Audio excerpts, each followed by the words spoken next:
4 मुलाचे लग्न करून दशरथ राजे अयोध्येमध्ये आले. आनंद अयोध्या नगरीला 1 महिना निघून गेला. विश्वामित्र गुरुदेवानी दशरथ राजाला परवानगी येतो महाराज येतो. धाया माया मोकळी सोडून दशरथ राजे रडायला लागले. महाराज काय उपकार आहे तुमचा माझ्या लेकराचे लग्न करून आणून दिले महाराज तुम्ही.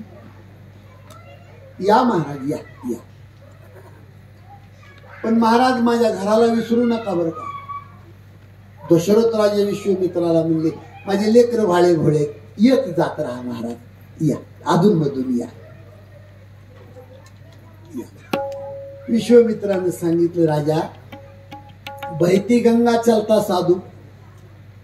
पाण्यानं वाहत राहावं, साधून चालत राहावं. कोणत्याही साधून एका गावात राहू नये. कोणत्याही साधून 18 पगड जातीचं गाव असू द्या, त्या गावाला पेटवा पिटवी करायचं काम करू नये. हो, बहती गंगा चलता साधू. साधू एका गावात थांबला तर लोक दोष देतात. वाहतं पाणी थांबलं तर पाण्यात किडे पडतात. येतो महाराज येतो. तुम्हाला माझी विनंती आहे, झोपेतून सकाळी उठलात ना तुम्ही, देवाला पहिली विनंती करा, परमेश्वरा सज्जन कधी तुटू देऊ नको आणि दुर्जन कधी भेटू देऊ नको. सज्जन कधी तुटू नये, दुर्जन कधी भेटू नये. दुर्जन माणूस जिथून गेला तो रस्ता सुद्धा 24 तास ओलांडायचा नसतो. कारण सापाच्या दातात विष आहे, माशीच्या मस्तकात विष आहे, विंच्याच्या नांगीत विष आहे, मूर्ख माणसाच्या सगळ्या रक्तात विष आहे. म्हणून 24 तास चुकीचा माणूस जिथून गेला तो रस्ता सुद्धा ओलांडू नका. येतो महाराज. या ठिकाणी बालकांडाला पूर्णविराम होतो. अयोध्या कांडाला सुरुवात होते. रामाचं वय लग्नाच्या प्रसंगी 15 वर्षाचं होतं. तिथून पुढे दशरथ राजानं अयोध्येचं राज्य 12 वर्ष चालवलं. 15 आणि 12. आज आपल्या रामायणामध्ये रामाचं वय 27 वर्षाचे. एक दिवशी सकाळी दशरथ राजाने स्नान केलं, राजवैभवी पोशाख अंगामध्ये घातला, सोन्याचा मुकुट, आणि कपाटामध्ये आरशात जाऊन बघितलं तर दशरथ राजांनी डोक्याचा मुकुट कल्ल्याला पाहिला आणि कानाजवळ एक पांढरा केस पाहिला. श्रवण समीप भय सीतागे श्रवण समीप भय सीतागे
माणसाच्या डोक्याचे केस पिकायला सुरुवात होती कानापासून.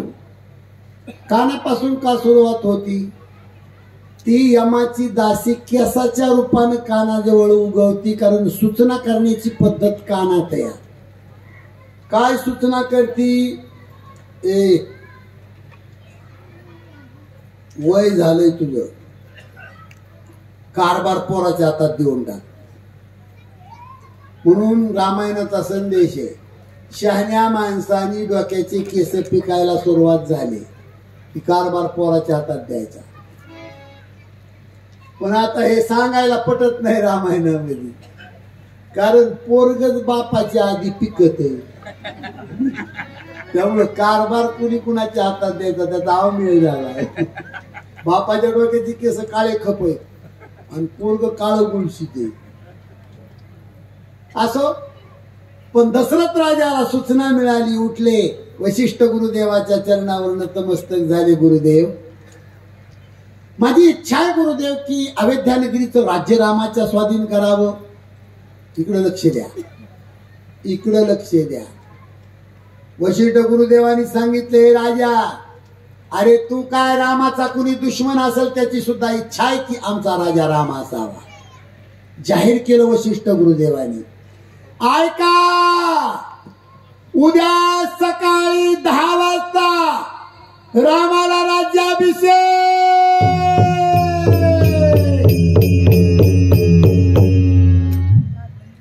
त्यासाठी महिला मंडळींनी दारामध्ये सडा सारवण, दाराला तोरण, गुढी उभारणे, नवे कपडे अंगावर परिधान करणे, पंचारतीचं ताट घेऊन सज्ज राहणे. रामाला राज्याभिषेक.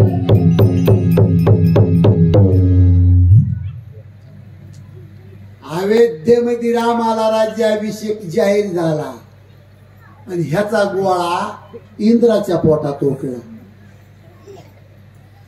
इंद्राने 33 कोटी देवाची मीटिंग घेतली स्वर्गामध्ये आणि त्या मीटिंग मध्ये चर्चा केली, देवतानो, उद्या सकाळी 10 वाजता राम राजगादीवर बसणार आहे. 10 वाजता जर राम राजगादीवर बसले तर राम वनवासाला येत नाही. सीतेला घेऊन राम वनवासाला नाही आले तर रावण सीतेची चोरी करीत नाही. रावणानं सीता नाही चोरली तर राम रावणाला ठार करीत नाही. आणि रावण नाही मारला तर रावणाच्या बंदीखान्याचे 33 कोटी देव तुम्हाला सुटीच नाही, मरा तशीच. काय करायचं? इंद्राची मीटिंग. एक बी बोला ना त्याच्या. त्या मीटिंग मध्ये एक बाई बोलवली. मीटिंग मध्ये बाई बोलविली इंद्रानं. बाई का बोलविली? फोडाफोडीचं काम बाईला जसं जुळत तसं गड्याला नाही जुळत. कोणती बाई बोलविली? अहो बाई, देवाचा खेळ खंडोबा करते, तुम्ही कोण?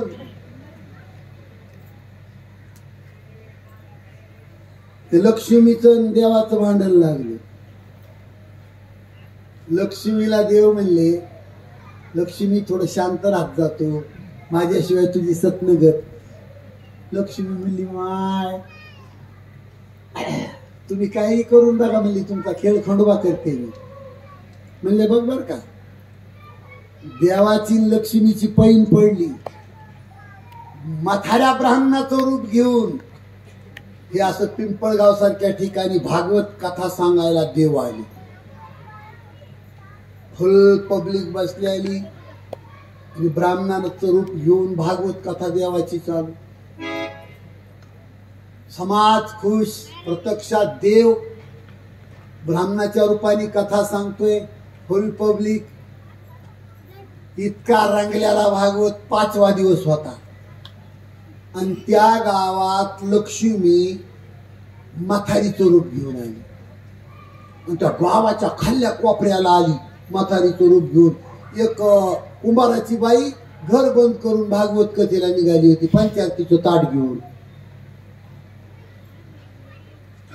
त्या गावात लक्ष्मी म्हातारीच्या रूपात आली तिच्या दारात.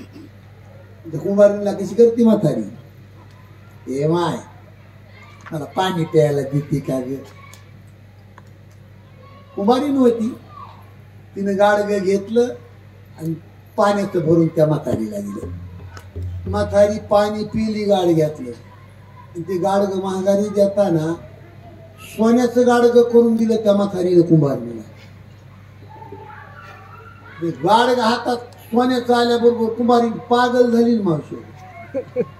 आता ही म्हातारी झाली चंपत, खेळ संपला म्हातारीचा. एवढंच काम केलं म्हातारीने. त्या कुंभारीने ते सोन्याचं गाडगं असं पेटीत निघून ठेवलं. सोन्याचं झालं गाडगं. आणि ती कुंभारी मागच्या कडीवर येऊन बसली भागवत कथेमध्ये.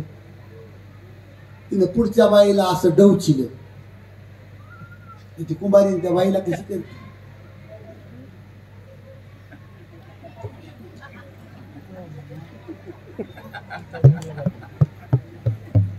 पुढच्या बाईला सांगितलं एक म्हातारी आली, मला तिनं खापराचं गाडगं सोन्याचं करून दिलं की मग. तिच्या पुढचीनं समोरच्या 2-4 जणीला सांगितलं, अगं ती बागेत राहिली न, तिच्या घरी एक म्हातारी सोन्याची गाडगेच करून दे. पुढचीनं पुढचीला पुढचीनं पुढचीला पुढचीनं आख्या बाया कशा करीत होत्या.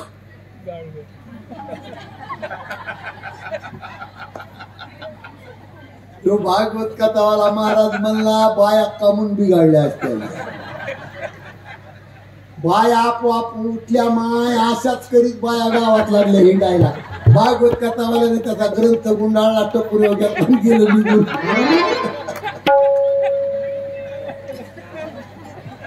ए मावश्या, वेळ कमी आपल्याला. तिकडून लक्ष्मी, इकडून देव गेला. देवाला पाहिल्याबरोबर लक्ष्मी कशी करती. कसा झाला भागवताचा खेळ खंडोबा.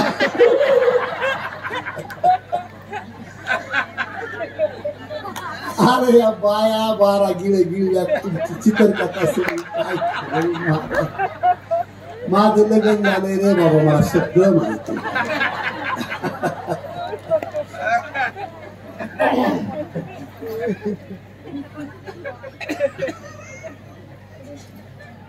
त्या बाबती माग आल्या कडीवरची मावशी असंच करते.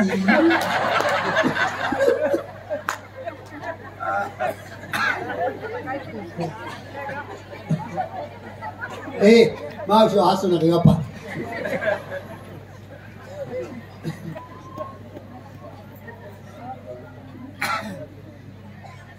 इंद्रानं सरस्वती बोलवली, कारण फोडाफोडीचं काम बाईला जसं. या महाराज तुम्ही फोडाफोडी करायला आले की इकडे इकडे इकडे या, इकडे या म्हणे, या ना इकडे.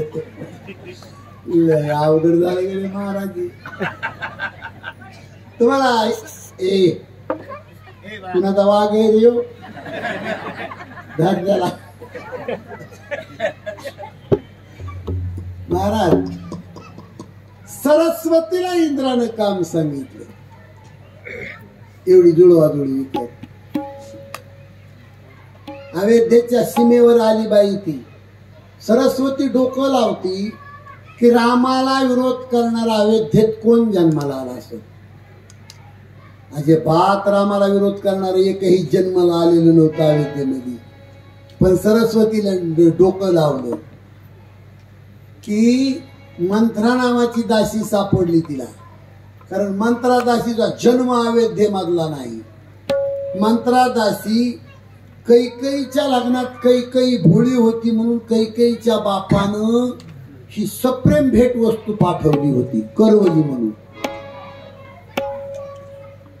इकडे लक्ष द्या.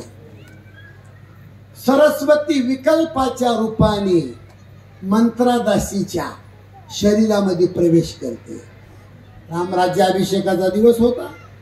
गल्ली सजली होती, महिला भजन करीत होत्या आणि त्या गल्लीमध्ये आनंदाच्या वातावरणामध्ये कपाळाला कुंकू नाही, डोकं विस्कटलंय, 4 ठिगळाचं लुगडं अंगावर आणि त्या गल्लीमध्ये मंत्रादाशी शिरली. दीक मंत्रा नगर बनावा, दीक मंत्रा नगर बनावा, मंगल मंगल बाज बनावा, मंगल मंगल बाज बनावा. तुझी लोगन गाओ जाओ,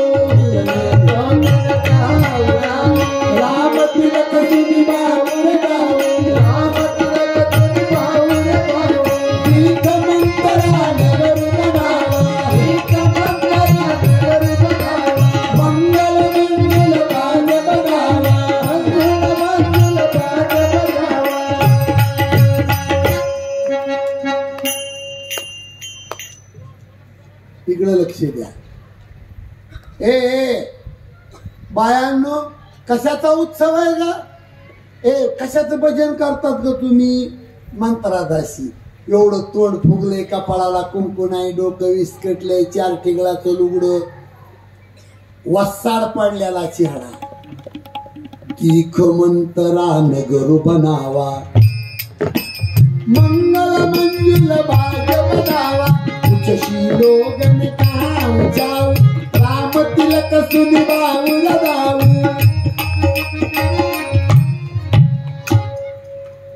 एक तापड बाई होती. तापड बाई कळती का तुम्हाला? कडक स्वभावाची बाई होती. अशी धावणी मंत्रादाशीवर पांढर तोंडी.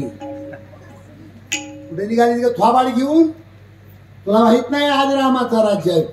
रामाचा राज्याभिषेक ऐकला, गारकून फिरली आणि तेव्हा ती कैकेयीच्या मालात शिरली. ती त्या बाया तिकडे बघा.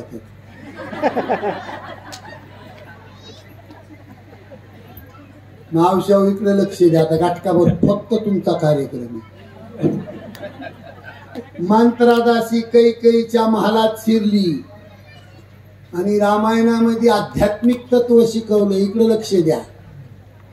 बाप्पा, रामाचे खरे शत्रू कोण?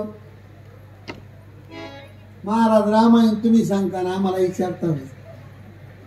रामाचे खरे शत्रू रावण आणि कुंभकर्ण. असतं जर रामायण कळालं तर पालत्या घागरीवर पाणी. रामाचे खरे शत्रू घरातले 3 माणसं आहेत. आणि आध्यात्मिक तत्व शिकवलंय. लोभ नावाचं पात्र मंत्रादासी आहे, क्रोध नावाचं पात्र कैकेयी आहे, काम नावाचं पात्र राजा दशरथ आहे. आता 1 नंबर घेऊ आपण. लोभ नावाचं पात्र मंत्रादासी कशी? कैकेयीच्या महालात गेली, वसाड चेहरा पाहिला कैकेयीने. आणि कैकेयी म्हणते, लेकर धुन काय जार कोणतरी शाळा सुटली काय की धुन का नाही तर तुम्हाला धुन काय लेकर धुन का? इकडे लक्ष द्या. बाप्पा, तुम्हाला हे काय मिळायचं नाही.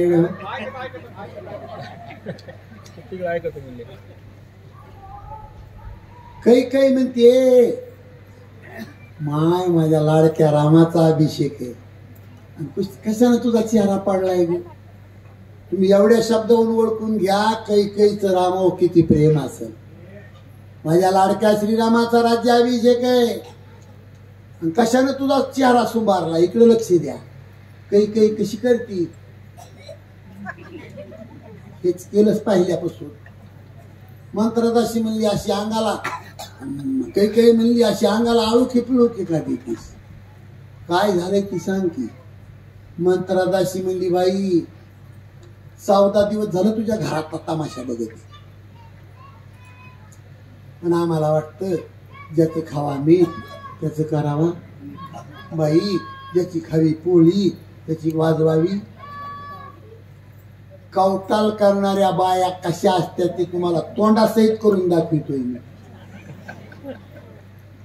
बाई, आम्हाला वाटतं ज्याची खावी पोळी.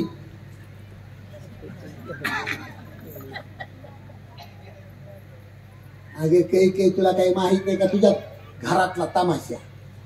14 दिवस झाले गमत बघते मी. रामाला राज्याभिषेक ठरला. राज्यमाता कौशल्या, राज्यपिता दशरथ.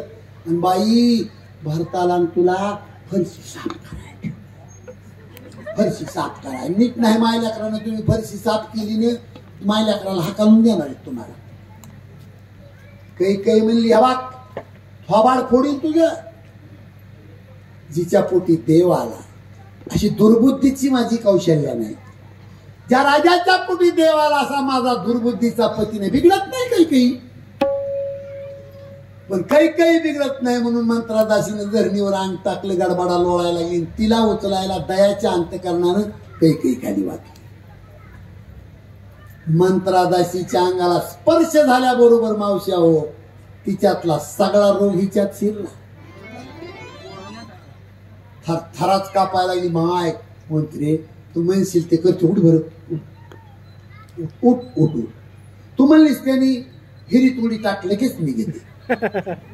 तू म्हणलीस ना कापूस फवारायचं, थोडं औषध घे, लगेच घेते. पटकन उठली मंत्रादासी. काही तुला औषध प्यायची, हिरीत उडी टाकायची गरज नाही. अगं तुला आहे ना मी, कशाला घाबरलंस? आणि बोल काय करू?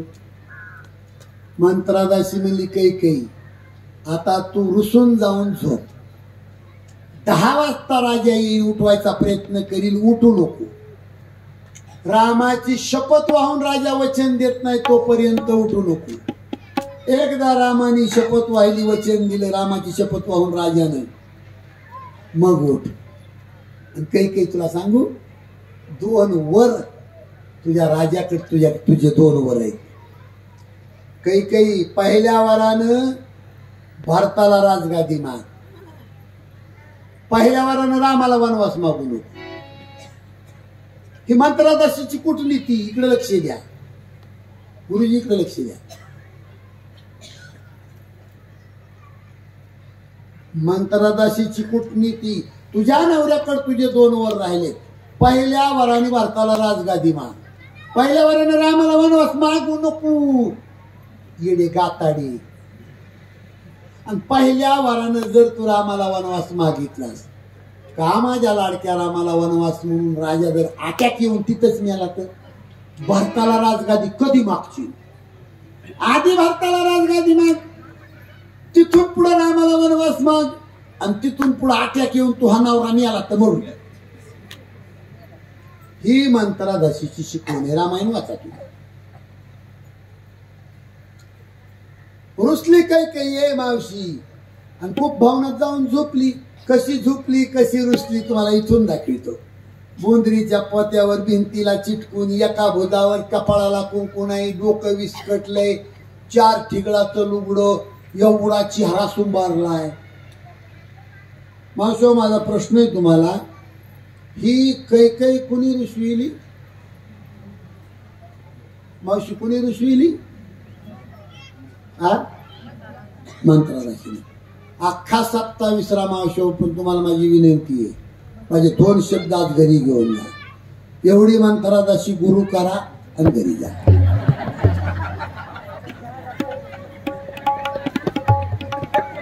काही मावश्या म्हणत्याल, महाराज मंत्रादासी जिवंत नाही, आणि कुठून गुरु करावा तेव्हा? मावश्या होती अवलादीला मरणच नाही. दाखवू का तुम्हाला मंत्रादासी? कोण्या बाईला पाहायची मंत्रादासी? इकडे लक्ष द्या. मंत्रादासी तुम्हाला इथून दाखवतो.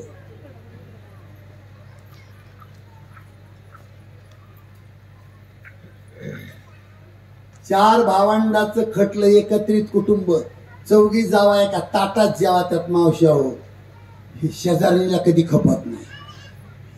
काय करते शेजारीन? दारात येऊन उभी राहती, दारातून बघती 4 जावा कशा जेवा. त्या 4कीतली एक जाऊ शेजारीने दारात उभा राहून फोडली. कशी फोडली, कसं खुणविलं, इकडे लक्ष द्या. भागीत राहा, येते चहा घ्यायला. बागानं ते खुणविल्याला पाहिलं, पटकन हात धुतला, उठली, बागान शेजारणीच्या इथे गेली, आणि चहा प्याता प्याता त्या भागाला शेजारणीनं पॉवरफुल पंप मारला. कसा मारला पंप? बाई लक्ष द्या इकडं. ती शेजारी त्या भागाला म्हणते, हे भागी, अगं खटल्याच्या घरात माय तुझ्या अंगावर नुसतं हाड उरलेत ना भागी. बाईला वणी कष्ट करतस, भागे तुला काही माहित आहे का? थोरला बाह्या नाही का तुझा? बागड्यावानी कपडे घालून गावात तो थोरला बाह्या, त्यानं बायकोच्या नावावर केजला इंडिया बँकेमध्ये 5 लाख.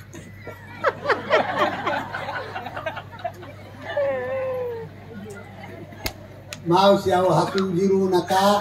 घराचा खेळ खंडोबा झाला का राहिला? झाला का नाही घराचा खेळ खंडोबा? शेजारणीचा ऐकून कोण्या बाईने केला हातवरी करा.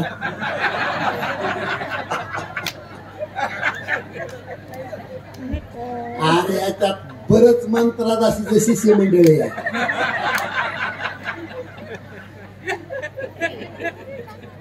ती माग म्हातारीला म्हणती माय माझं नाव कोणी महाराजाला सांगितलं घरफोडी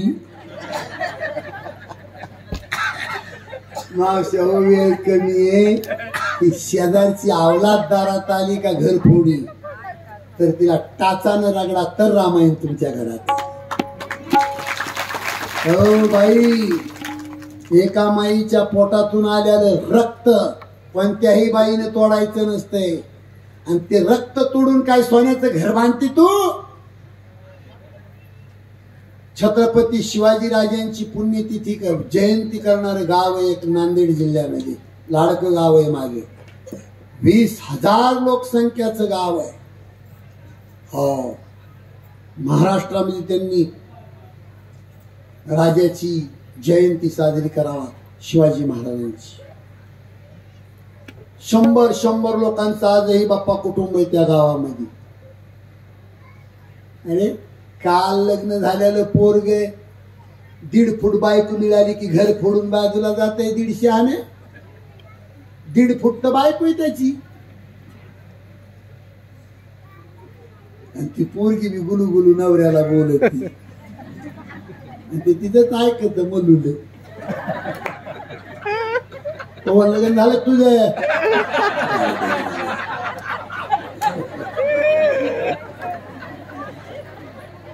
हा ना.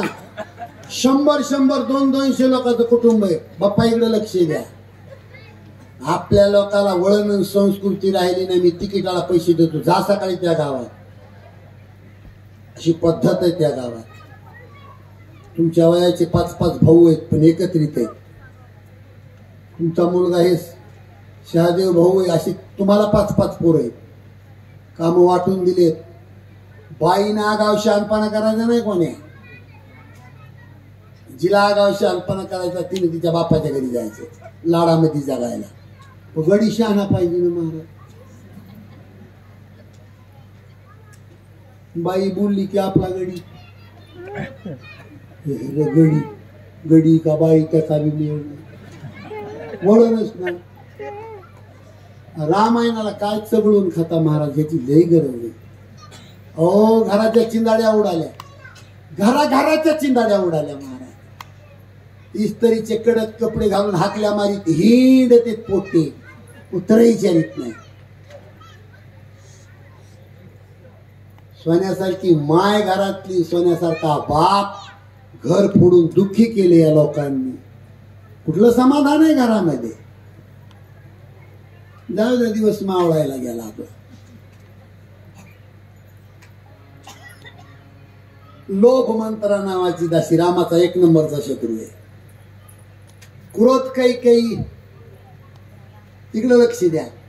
10 वाजता दशरथ राजा गेला. एका अंगावर दुखली होती. दशरथ राजानं तिच्या भुजाला हात लावला. काही तिथं गारकून फिरली. दशरथ राजाच्या हाताला असा हिंगाडा मारती. तोंडातला शब्द आहे कैकेयीच्या. तुमचं तोंड पाहायची माझी इच्छा नाही. आता माझ्या महालातून निघून जा. क्रोध कैकेयी रामाचा 2 नंबरचा शत्रू. आणि इतकी बाई बोलती तरी हे तिथंच गोंडा घोळीतो. काम गोरी पान होती.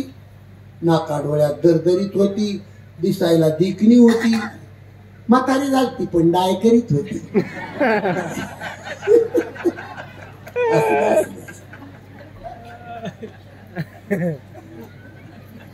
बस बाई बस पाणी पुरेव सगळ्याला.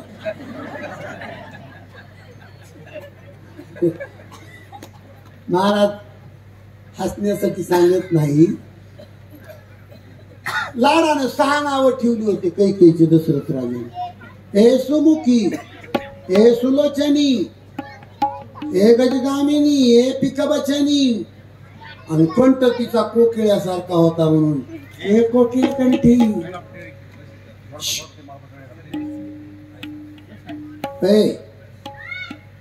हे कोकिळ कंठी.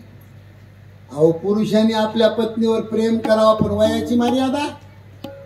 तो 55 वर्षाचा म्हातारा वाकून 85 वर्षाच्या म्हातारीची दाढी धरतो. हे कोकिल कंठी कोकिल.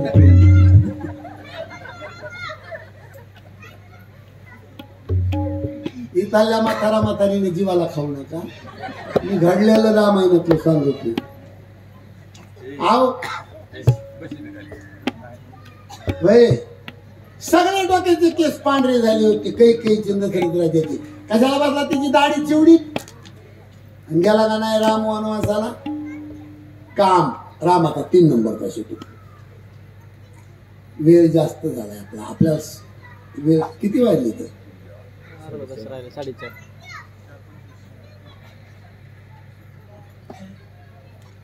हे काही मागशील ती जगातली वस्तू देतो.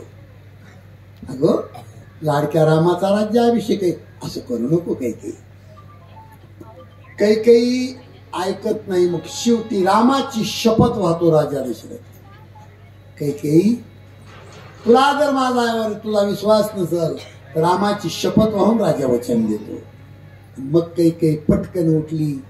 महाराज माझे पूर्वीचे तुमच्याकडे 2 वर आहे. राजा म्हणला 2? अगं 2च्या बदल्यात 4 माग देतो ना मी.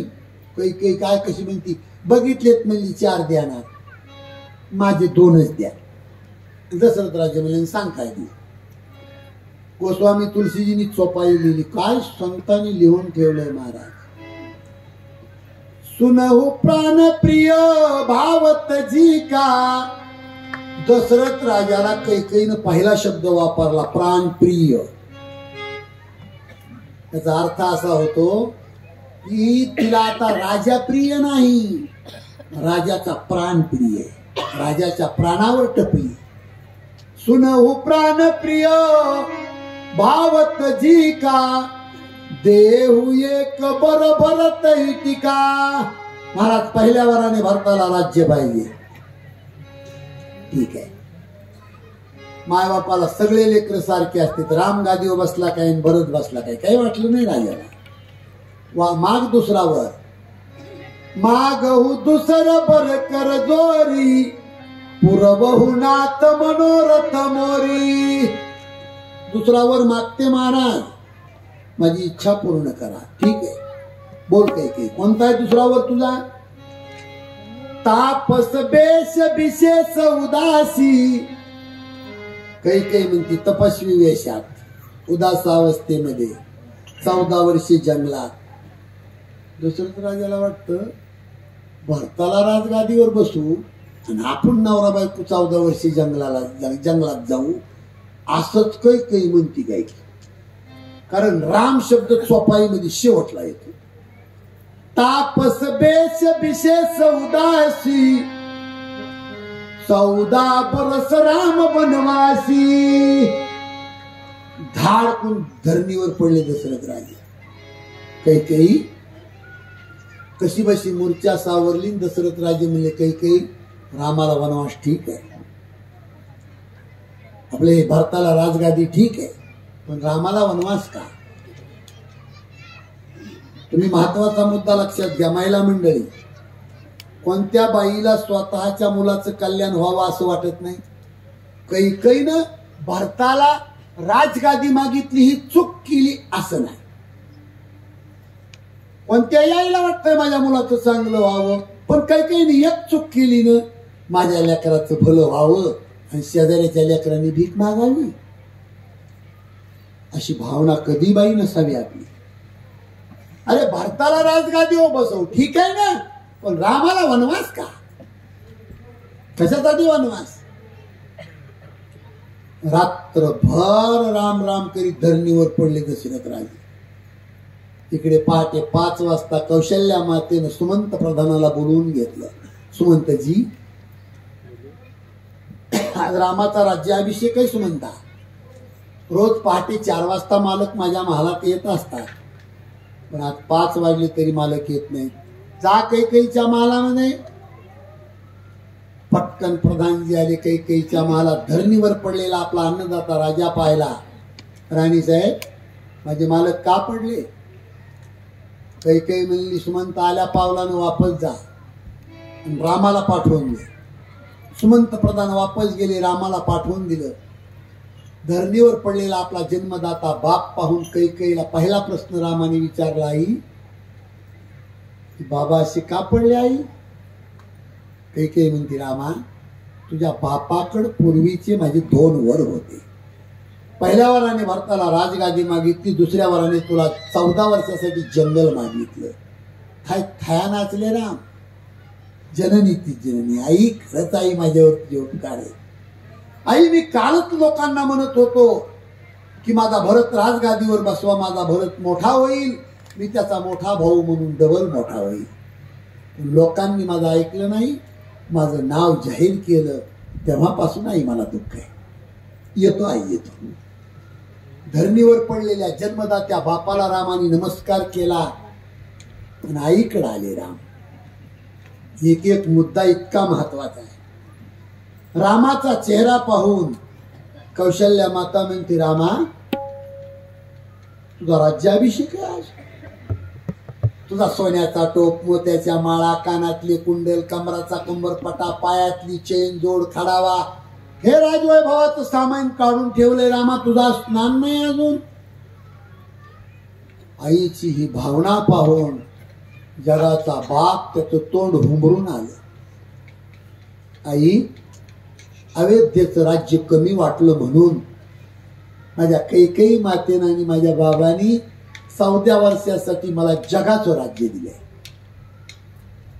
फक्त आई तुझी परवानगी मागायला आलो. मावल्या हो, सापाच्या तोंडामध्ये चुचुंदरी आहे. चुचुंदरी कळती ना? कल्पना करा, तुलसीजींनी दृष्टांत दिला.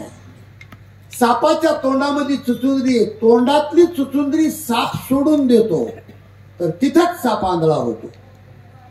ती चुचुंदरी साप गिळून टाकतो तर तिथंच साप मरून जातो. सांगा मला, सापानं चुचुंदरी सोडावी का गिळावी? अरे, सोडावी तर आंधळे पण, गिळावी तर मरण. जशी सापाची अवस्था तशी रामाच्या माईची अवस्था. रामा, तुला वनवासाला जाऊ नको म्हणावं तर तुझ्या बापाने कैकेयीला वचन दिले. रघुकुलाचा नियम आहे, प्राण जाई परुवचन न जाई. आणि रामा, अशी कोणती माय आहे जगामध्ये की पोटच्या लेकराला वनवासाला जा म्हणी? स्वरधारा.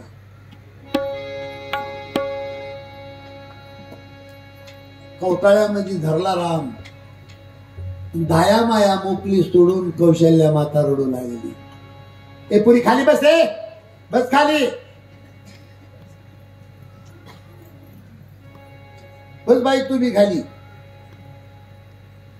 भावार्थ रामायणामध्ये एकनाथ महाराजांनी वळल्या लिहिल्या.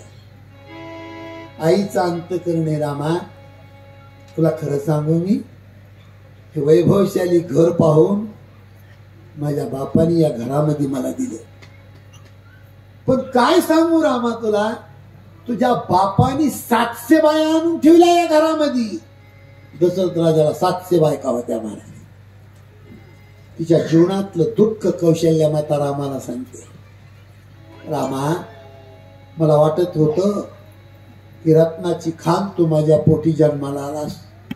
इथून पुढचे दिवस माझ्या आनंदाचे असतील असं मला वाटत होतं रामा. पण आज कळलं रामा की घरामधल्या बायाचं राजकारण आणि त्याच्यामध्ये बळी तुझा दिला जातोय. रामा, अरे माझ्या मनमोहना, अरे माझ्या श्रीरामा, मनमोहना मेघ श्यामा, विव्हळ सांडोनी आम्हा वना दुर्गमा केवी जासी. बाळ माझा केविलवाणी, कुठे पिसील बाळा पाणी. कसा कोपला कैवल्य दानी, परतोनी ये रे श्रीरामा. दोहीचे आटता जीवन, जेवी तळमळती मिन, तेवी अवेद्येचे जन रामाविन तळमळती. आई, रडू नको आई, येईन वापस. आई, रडू नको, येतो वापस. ए पुरी, पुन्हा पूर्वी कुणी उठू नका बरं का रे. इकडे लक्ष द्या. महत्वाचे 2 मुद्दे सांगून संपवून टाकतो. इथून दिसल तुम्हाला. त्या आईचं आणि रामाचं बोलणं चालू असताना इथून दिसल या कवल्याला लक्ष्मण उभे होते आणि या कवल्याला सीता उभा होती. सीतेकडे रामानं पाहिलं. सीते 14 वर्ष झाडाचा पाला खात फिरायचे, तू थांबित, माझ्या मायबापाची सेवा कर, थांब. सीता म्हणते पतिदेव अयोध्या स्वर्ग असेल पण पती विन मला इथं नरक आहे. जिय बिनु देह नदी बिनु थांबा.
10 मिनिट थांबा. गांभीर्याचा प्रसंग संपला की गवळण म्हणतो. थांबा, थोडा गांभीर्याचा प्रसंग.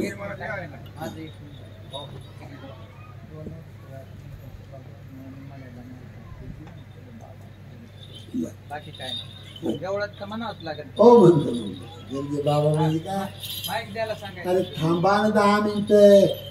गांभीर्याचा प्रसंग चालू आहे.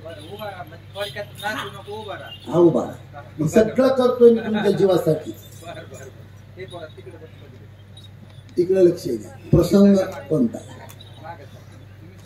ए सीते तू इथं थांब.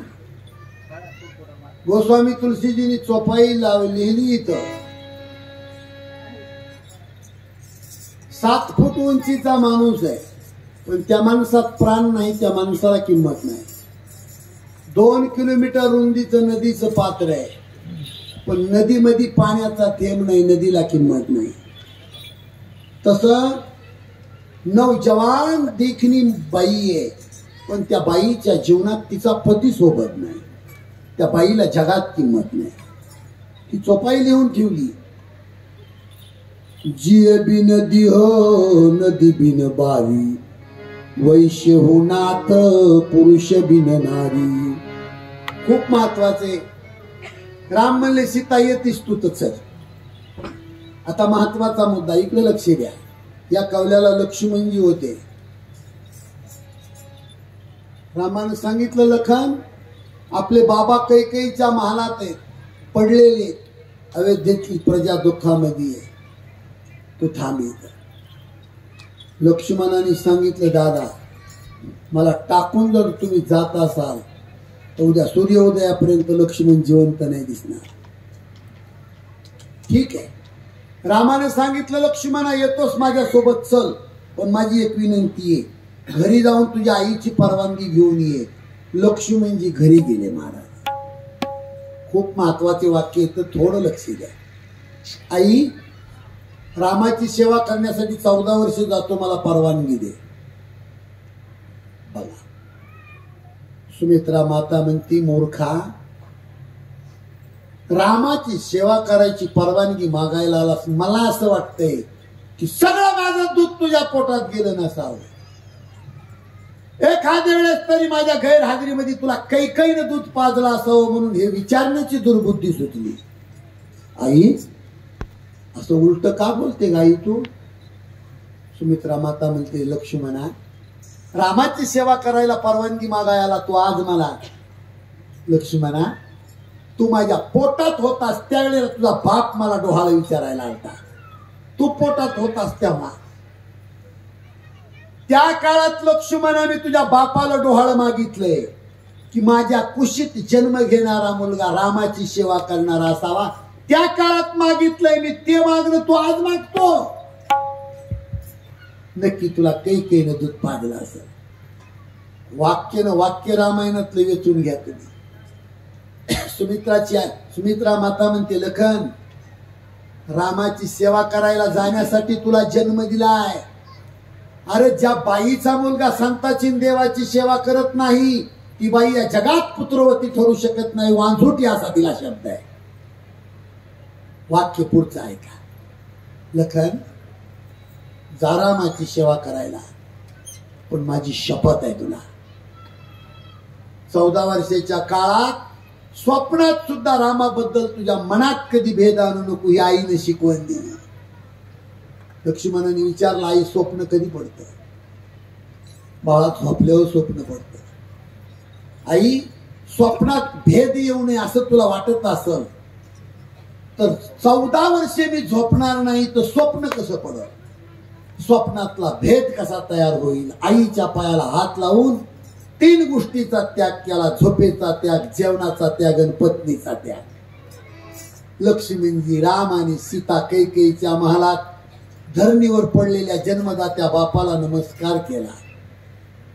दशरथ राजांनी थरथर कापत मान उचलली. सुमंता, ए सुमंता, तू तरी शहाणा हो, रथ सज्ज कर, माझे लेकर रथामध्ये बसव. आणि गावाभोवताली 4 दिवस फिरवला. सज्जनानो त्यावेळेला सुमंत प्रधानाने रथ सज्ज केला. राम लक्ष्मण सीता त्या रथामध्ये बसले जातात आणि अयोध्येमध्ये त्या भिंतीचे दगड घरातल्या माणसाला बोलत होते, या घरात 14 वर्ष तू थांबू नको. जिथं तुझा राम असेल तिथं तू जा. हे निर्जीव दगड घरातल्या माणसाला बोलत होते. 14 वर्ष या घरात राहण्याचा अधिकार तुला नाही. राम लक्ष्मण सीता माता रथामध्ये बसून निघाले. संपूर्ण अयोध्या आणि प्रजा रडत होती. बोला. आज हा राम बनी जाए, आज हा राम बनी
पहिला मुक्काम रामाचा तमसा नदीच्या काठावर पडतो. अयोध्येतलं घर न घर रामाच्या सोबत आहे. सर्व लोकांनी ठरवलं की जिथं आपला राजा तिथं आपण थांबायचं. गरीबातली गरीब माऊली सुद्धा आपलं उघडं लेकरू घेऊन नदीच्या काठावर रामासाठी झोपलेली आहे. या ठिकाणी आज रामायणाला पूर्ण विराम करतो. केवट प्रसंग व्हायला पाहिजे होता, पण थोडं